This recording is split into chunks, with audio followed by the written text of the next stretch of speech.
सकाळची वेळ असते. हवेत एक विचित्र शांतता असते. आर्यन, सिया आणि समीर त्या जुन्या ठिकाणी पोहोचतात. तीच जागा जिथे सगळं सुरू झालं होतं. आर्यन काही क्षण काही बोलत नाही. तो फक्त त्या जागेकडे पाहत राहतो. सिया हळू आवाजात म्हणते, हीच ती जागा आहे का? आर्यन मान हलवतो. तेवढ्यात एक गाडी येऊन थांबते. त्यातून आर्यनचे वडील उतरतात. त्यांच्या चेहऱ्यावर गंभीरपणा असतो. आर्यन सरळ त्यांच्यासमोर उभा राहतो. तो म्हणतो, तुम्ही म्हणालात ना तुम्ही त्या रात्री तिथे होता? मग सांगा, नेमकं काय झालं होतं? त्याचे वडील काही क्षण शांत राहतात. मग ते हळू आवाजात बोलायला सुरुवात करतात. त्या रात्री तुझी आई एका मोठ्या सत्याच्या मागे होती. ती काही लोकांविरुद्ध पुरावे गोळा करत होती. सिया लक्ष देऊन ऐकत असते. समीर शांत उभा असतो. वडील पुढे म्हणतात, मी तिला थांबवायचा प्रयत्न केला, कारण मला माहिती होतं की हे खूप धोकादायक आहे. आर्यनचा आवाज कठोर होतो. मग तुम्ही तिला थांबवलं का?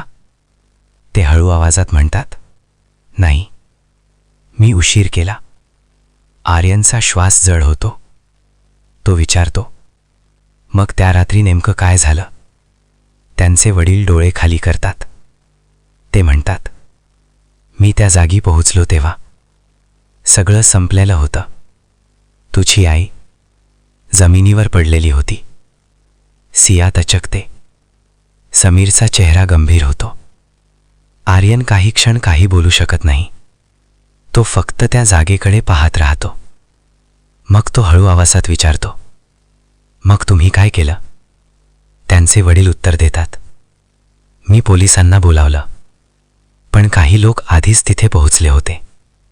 आर्यन विचारतो, कोण? ते म्हणतात, तेच लोक ज्यांच्या विरुद्ध तुझी आई पुरावे गोळा करत होती.